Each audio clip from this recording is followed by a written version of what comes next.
Pikiran manusia adalah sebuah ruang tempat semua gagasan, proses mental dan visi dari seseorang untuk mempresentasikan dirinya kepada dunia luar. Ini adalah Ruang PC, sebuah podcast tentang gagasan dan visi yang ada, apapun itu, nyata atau tidak, Anda yang menilai. Saya PC adalah host Anda.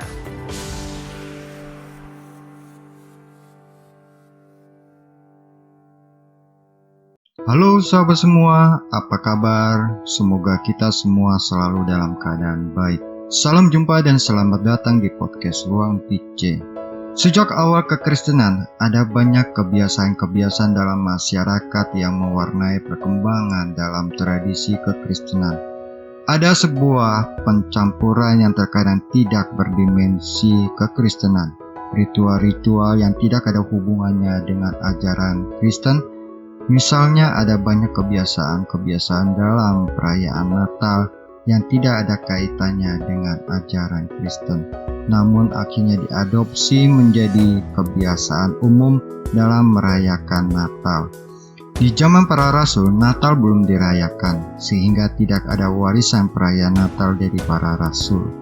Kebiasaan dan tradisi Natal yang kita kenal saat ini adalah hasil dari berbagai budaya masyarakat Kristen Eropa di awal penyebaran kekristenan, dan produk-produk pernak-pernik Natal dari budaya pop Amerika Serikat seperti pohon Natal, kartu Natal, kebiasaan tukar kado antar teman dan anggota keluarga, dan kisah Sinterklas, dan berbagai banyak hal lagi yang tidak ada hubungannya dengan iman Kristiani.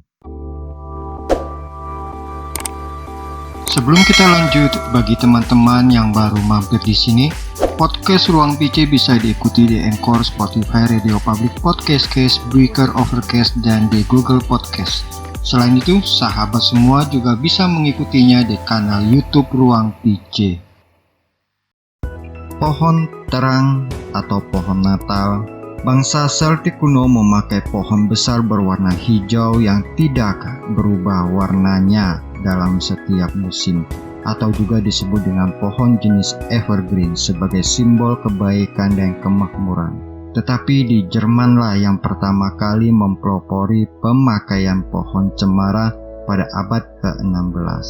Menjadi kebiasaan bagi masyarakat Jerman untuk menghias pohon cemara dengan mawar, apel, dan kertas warna-warni.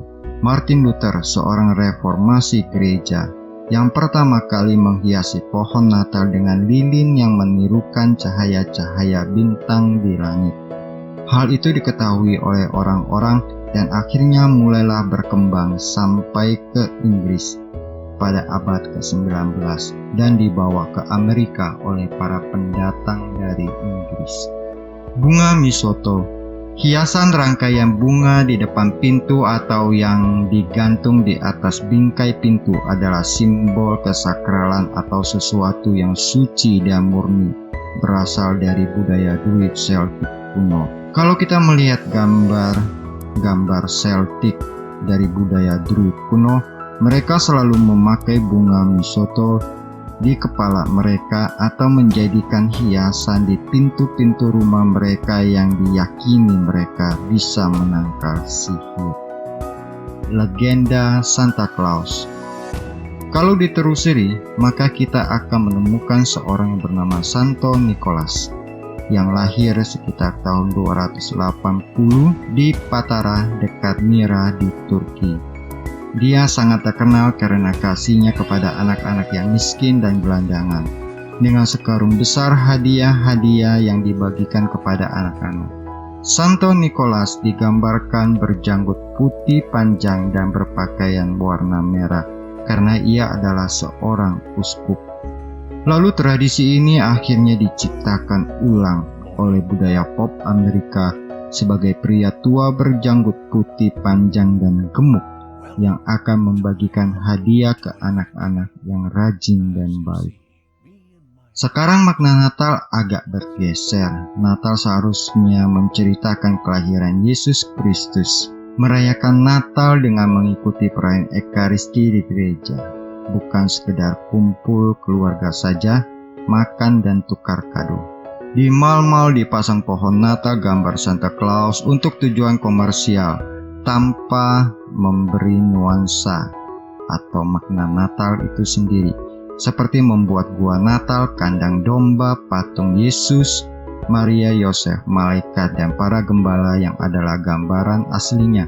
Film yang bertema Natal, Spirit of Christmas, konon bercerita tentang kisah Sinterklas dengan rusanya, tetapi sesungguhnya tidak ada cerita Natal di situ, atau kisah drama lain seputar Natal yang seharusnya bercerita tentang kelahiran Yesus Kristus. Nah, sahabat semua, pernak-pernik di atas boleh ada dan juga tidak. Tetapi makna kelahiran Yesus Kristus, Allah yang datang dalam rupa manusia, Sang Immanuel, harus kita rayakan setiap saat dalam hati kita. Dan kita puncaki dalam perayaan Ekaristi di gereja. Sahabat PC, sampai di sini saja untuk saat ini. Bila ada masukan dan tambahan silakan ketik di kolom komentar. Dan untuk terus mendukung channel Ruang PC, tolong like video ini bila berkenan, subscribe bagi yang belum, dan bagikan kepada sesama. Non Schola Sed Vita Discimus. Salam.